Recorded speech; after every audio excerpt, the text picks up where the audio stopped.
Executive Vice President of the Wyoming Bureau Federation. I'm Brett Moline, the Director of Public and Governmental Affairs.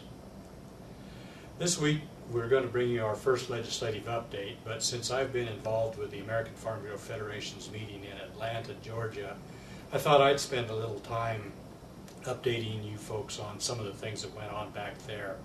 First thing I'd like to talk to everyone about is the election of Perry Livingston, the Wyoming Farm Bureau Federation's president, to the board of the American Farm Bureau Federation. This will be Perry's second term on the AFBF board.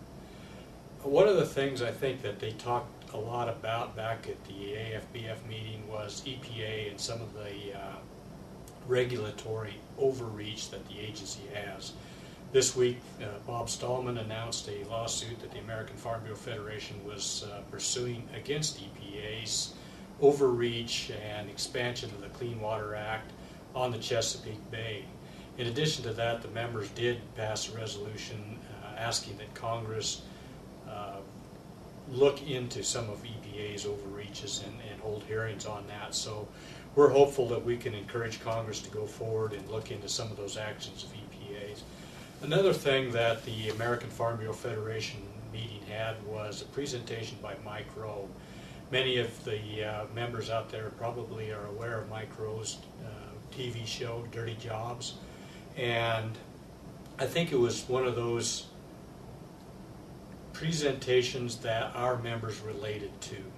Mike talked a lot about coming out to agricultural operations and farms and finding out that the reason agricultural producers do things is because there's a good reason for it, and a lot of the so-called experts that are sitting on the sidelines don't understand why agricultural operators do these things.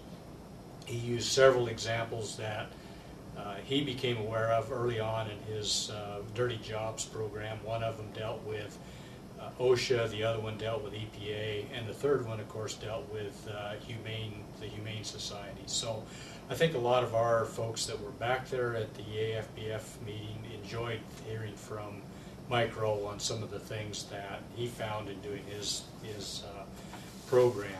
Last thing I want to talk a little bit about would be the program put on by a gentleman out of the University of Missouri, Ron Plain, talking about the livestock supplies. He feels that 2011 is going to be characterized by tight livestock supplies of beef, and he sees the tightening of the meat supply further this year. He looks for that to be tempered by additional feed costs, so we'll have to wait and see how that plays out. So I'd like to turn this over then to Brett and have him update you on what went on there. Thanks, Ken. It's been an interesting first week at the Wyoming Legislature. Let me start off with a little bit on Governor Mead's first State of the State address. One of the things that Governor Mead emphasized is that while our economy is good in Wyoming compared to a lot of states, there's more that we can do to make it even stronger. We need to work with our largest three industries, minerals, agriculture, and tourism, to help generate more jobs and more tax revenue for the state and for local governments. Each of these industries has the opportunity to improve and grow. One of Governor Mead's probably hardest fights is going to be his proposal to find a stable and dependable stream of funding for local governments and for county or state road construction. He's proposing to take 0.5% of the severance taxes and dedicate that to local governments and to highway construction and maintenance. That will be a hard sell in the legislature. They have been reluctant to change any of their formula funding in the last few years. The agricultural committees have met. It's going to be an interesting session. The Senate Ag Committee has 5 members, 3 of them which are newly elected senators for serving the state of Wyoming. The House Ag, out of 9 members, has 5 new members, 4 of which are just freshly elected in this last general election. On Tuesday, the House and Senate Ag met concurrently to get an update on the state of our forests in Wyoming. Not surprising, pine beetle damage continues to be a large problem. Forest in Wyoming received about $7 million to improve the safety of roads and trails. Much more is needed to make these roads and trails safe. The federal funding cannot be used to improve the safety along state roads. So along our highways, other funding has to be used to remove the dead trees to keep them from blocking traffic. We all found it a little ironic that for several years the sawmills were asking to get more timber. Now in Wyoming we have one larger sawmill operating and the rest of them have closed down, but now we have a large supply, millions upon millions of board foot of timber, but we have no sawmills left in Wyoming to utilize this wood. On Tuesday, the House Ag met and worked 3 bills.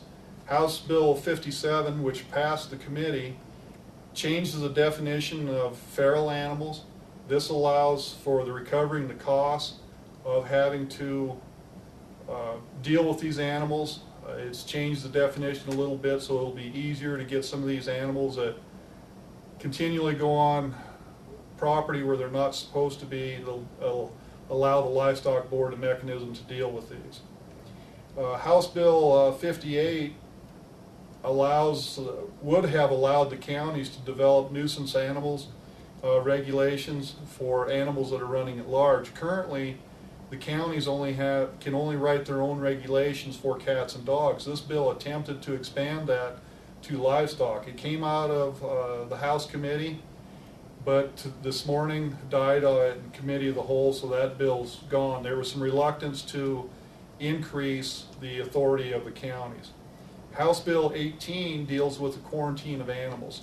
This bill allows the state veterinarian a little bit more authority on dealing with animals that are, for instance, illegally imported into the state of Wyoming, and now these animals can be dealt with in a better manner. For an example, horses that are brought in without health papers, this would give the state veterinarian the authority to quarantine those animals until they can pass the proper health work. Over on the Senate side, they worked 4 bills last evening. Senate File 46 would have allowed the state engineer to put water rights in the name of the permittee of grazing on federal lands and in the name of the federal government. This bill died in committee. It was information was brought forward from 2 leading water rights attorneys in the state of Wyoming saying this is a area where we need to be very cautious. For years, Farm Bureau has advocated against changing our water laws. Our water laws have worked very well, and we're very reluctant to change those, to open them up, because they have worked so well in the past. Senate File 5 passed committee. This bill deals with increasing the monetary amount of per improvement that holders of state leases can perform on the property owned by the state. There was some confusion in the past on how much can you do each year. It had been interpreted you could only do $2,000 worth of improvements total per school section. This bill outlines that you can do $2,000 of improvements per improvement without having to get approval from the Director of State Lands. Senate File 6 is another bill that's came out of the Senate Ag Committee, and it just deals with what reports are due when from the local animal damage management boards. Senate File 7 changes the responsibility of the state fair manager. It puts more of that authority in his hands rather than having to go to the director of the Wyoming Department of Ag to get okay to do different things. Upcoming Tuesday in the House Ag, one of our old friends, the Food Freedom Act will be back. That's House Bill 11. What this bill wants to do is allow direct from producer to consumer sales without needing inspection and permitting and licensing.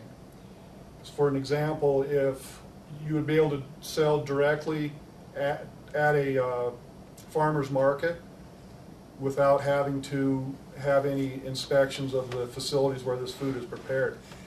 Meat and meat products are not included in this bill. In discussion this summer, it was felt that would be, if we changed our law, it could be in violation of the United States Department of Agricultural rules and regs, so this deals with non-meat products. This is a bill that was heavily debated last year. I'm sure it'll be heavily debated this year, and we'll know Tuesday where we go with it.